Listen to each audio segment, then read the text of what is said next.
warahmatullahi wabarakatuh. Halo teman-teman, selamat datang di channel YouTube aku.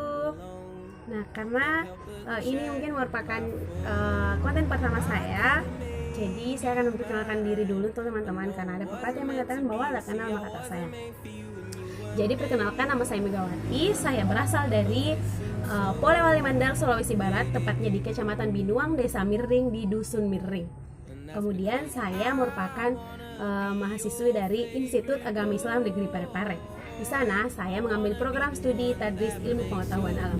Nah, konten pertama ini mungkin berisikan tentang tutorial-tutorial untuk teman-teman yang mungkin akan bermanfaat untuk teman-teman, apalagi buat teman-teman yang ingin melakukan praktikum tapi karena terhalang alat dan bahannya dan segala macam, karena sekarang kita tidak bisa langsung melakukan praktikum di laboratorium karena ada COVID-19. Jadi konten ini adalah untuk memperkenalkan yang namanya virtual lab. Nah, ada banyak macam teman-teman virtual lab yang sekarang disediakan oleh media-media, tapi yang akan saya jelaskan di sini adalah tentang lab virtual biologi. Oke? Ingin tahu lebih jelasnya? Nonton sampai habis.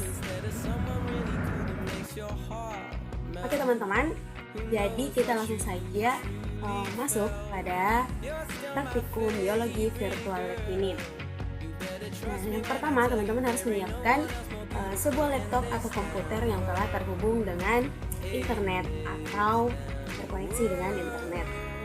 Jadi kita lihat laptop saya sudah terhubung dengan internet. Kemudian teman-teman membuka Google. Untuk Google-nya teman-teman tersendiri bisa pilih mau menggunakan Google apa, tapi di sini saya akan menggunakan Google Firefox.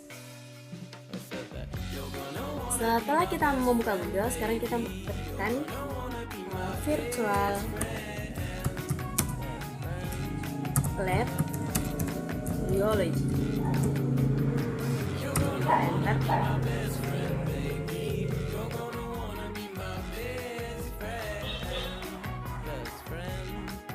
Nah, di sini akan tersedia banyak sekali tentang virtual biology lab ini. Ada banyak yang akan disediakan oleh Google. Kemudian teman-teman sendiri bisa memilih, tapi yang akan kita gunakan kali ini yaitu virtual biology lab oleh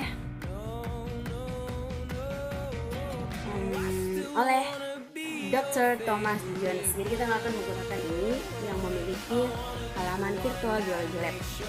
Kita langsung klik saja terjemahkan halaman ini supaya halaman yang akan kita buka langsung otomatis berubah menjadi bahasa Indonesia. Jadi kalau teman-teman mengerti tentang bahasa Inggris, teman-teman bisa langsung mengklik halaman ini. Tapi kalau ingin berbahasa Indonesia, kita klik ya, terjemahkan halaman ini. Kemudian kita tunggu beberapa saat.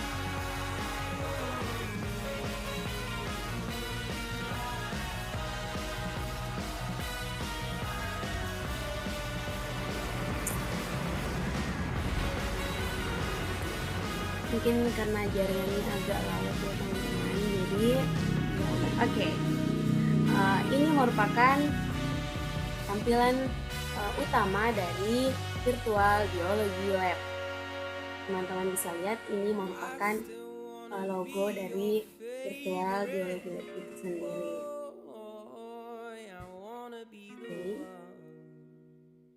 Nah,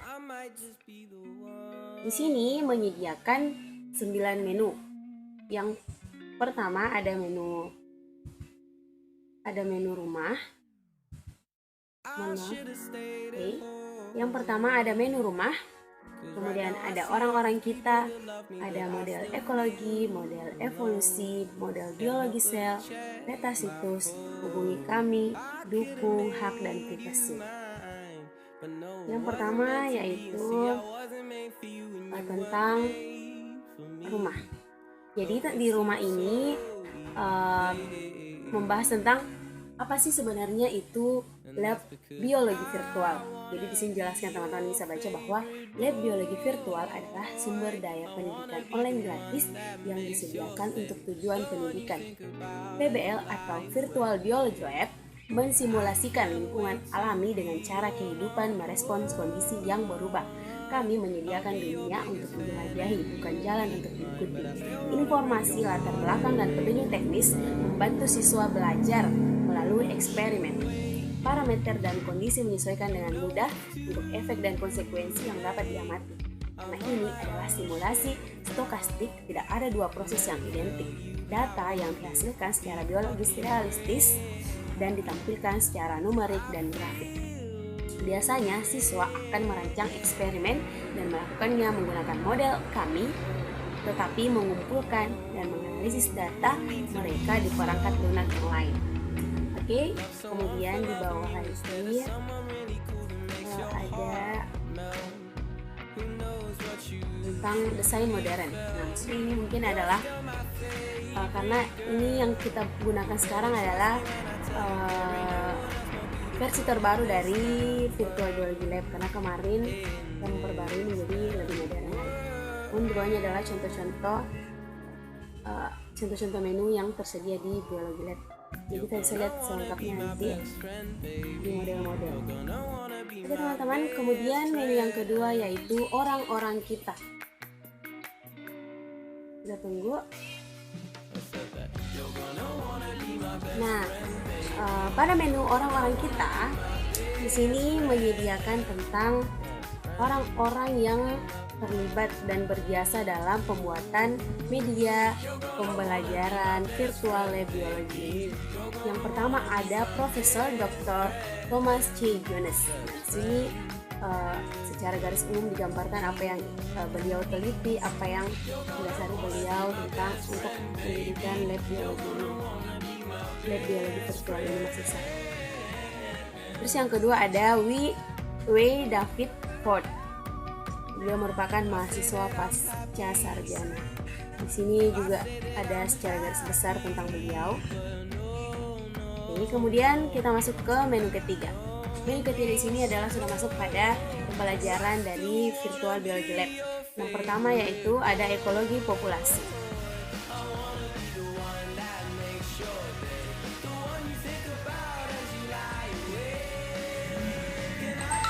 Di sini ekologi populasi menyediakan pembelajaran 3 pembelajaran. Yang pertama ada pertumbuhan logistik, yang kedua ada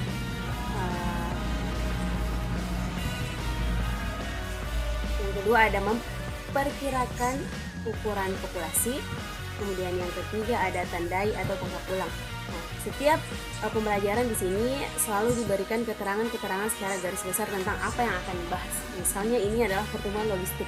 Di sini ada model ini menggambarkan pertumbuhan populasi terbatas sumber daya.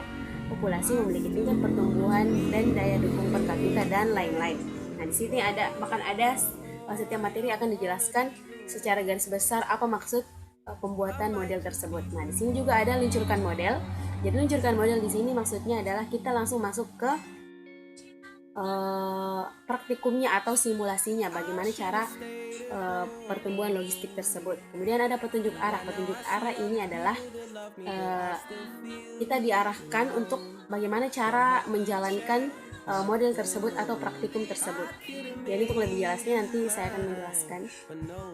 Di sini ada gambaran juga mengenai ekologi populasi secara garis besar. Ini adalah mengenai ekologi populasi secara garis besar. Selanjutnya adalah ekologi komunitas.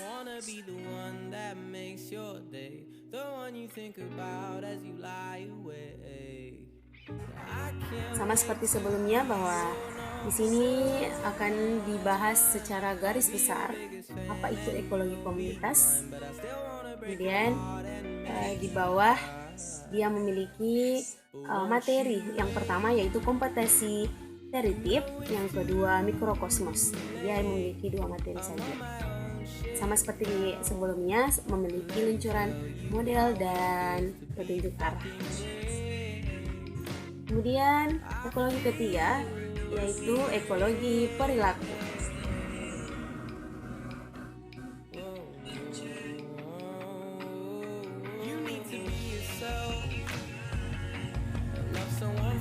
Ini tentang ekologi perilaku, teman-teman bisa baca juga.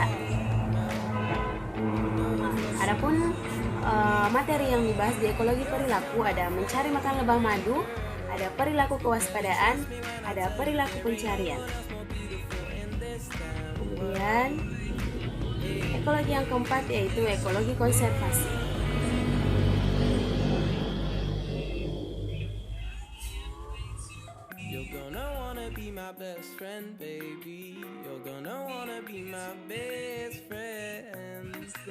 Ekologi konservasi teman-teman juga bisa baca di sini. Adapun yang dibahas yaitu biomagnifikasi, yang kedua tragedy of the commons, kemudian yang ketiga fragmentasi, dan yang terakhir adalah koridor pembubaran. Oke, selanjutnya yang terakhir ada ekologi keanekaragaman hayati.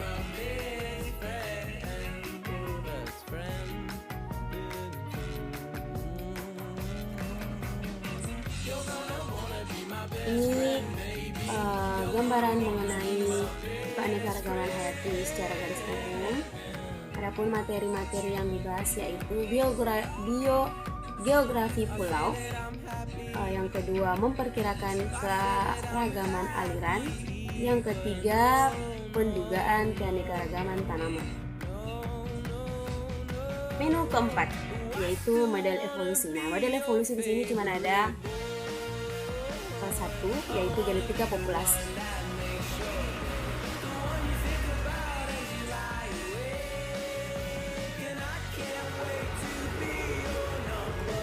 Di sini juga ada garis besar tentang apa itu genetika populasi, apa itu evolusi dan genetika. Adapun materinya yaitu yang pertama kolam ikan pokgen, yang kedua efek genetika acak, dan yang terakhir adalah aliran genetika acak.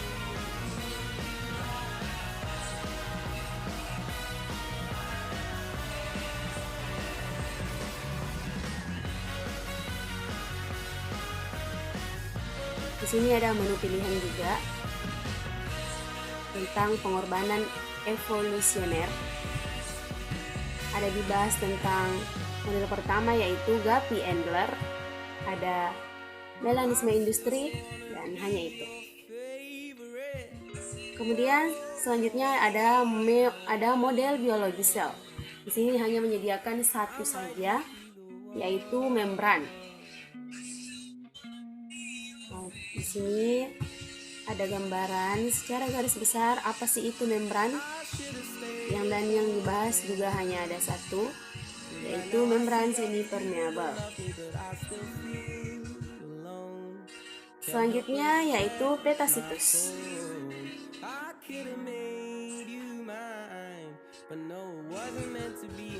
Yang dibahas di petasitus ini yaitu sama seperti menu sebelumnya, yaitu model ekologi, model evolusi, dan model biologi sel.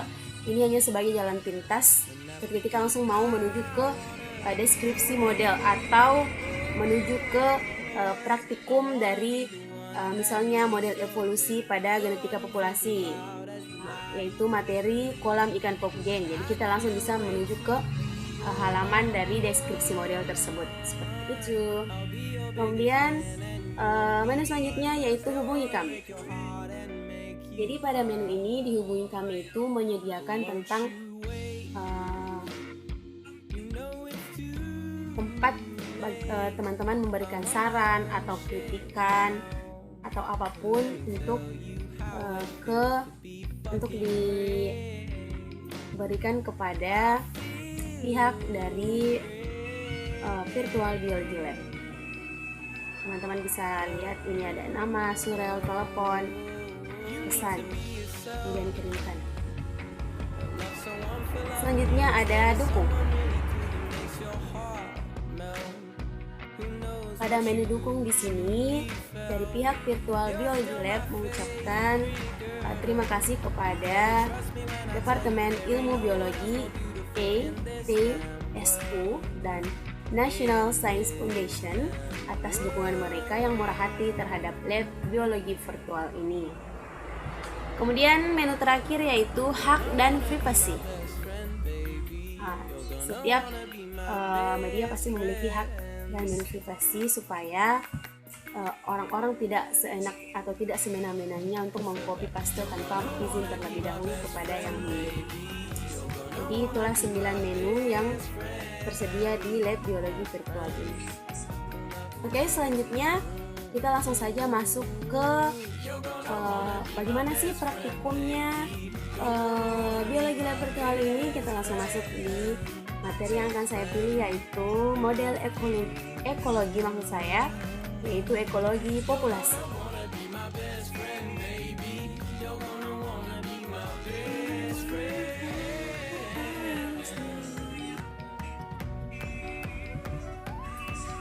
Ya, sambil nyanyi teman, supaya kita belajar sambil serius seperti itu. Yang penting bisa santai tapi serius. Oke, ini sudah ada tentang model ekologi populasi. Teman-teman bisa baca tentang apa sih itu ekologi populasi. Ini seperti organisme individu, populasi adalah unit nyata dan fungsional dalam biologi. Didefinisikan sebagai sekelompok organisme yang secara genetik dan spesial berbeda dari kelompok lainnya. Populasi adalah unit dasar dari evolusi. Populasi bersifat dinamis, mereka tumbuh menurun, menjajah populasi baru dan panah. Kemudian lain. Di sini saya memilih pelajaran ya model kedua, yaitu memperkirakan ukuran populasi. Di sini teman-teman bisa lihat apa yang dibahas, yaitu mengetahui berapa banyak individu dalam suatu populasi. Di sini sangatlah penting. Bagaimana kita bisa mengetahui untuk dihitung? Model ini mensimulasikan kolam berudu. Makanya bagaimana cara kita mengetahui? Kita langsung melakukan praktikumnya saja. Bagaimana cara mengetahui jumlah populasi? Jadi sini kita mengetahui jumlah populasi yang ada di kolam, tapi populasinya yaitu berudu atau berudu.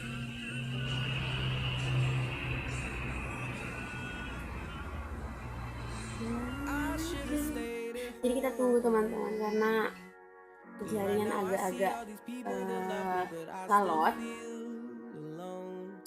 Can't help but check my phone. I could have made you mine, but no, it wasn't meant to be. And see, I wasn't made for you, and you weren't made for me. Though it seems so easy, and that's because I wanna be your favorite boy. Ya, kita sabar ya teman-teman, karena karena kesabaran kita sudah terbuka. Ini merupakan gambaran tentang praktikum yang kedua tadi, yaitu menghitung atau memperkirakan ukuran populasi. Ini adalah contoh praktikumnya. Sebelum itu kita ke bawah. Nah, di sini ada pusat komando. Kemudian ada coordinate logo.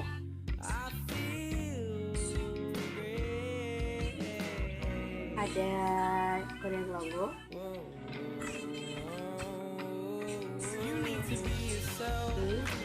Kemudian yang terakhir ada info model. Jadi info model di sini adalah sama halnya dengan petunjuk arah. Jadi tujuannya sama, yaitu mengarahkan kita bagaimana cara melakukan praktikum ini dan menjelaskan tentang apa tujuan dari ini dan sebagainya.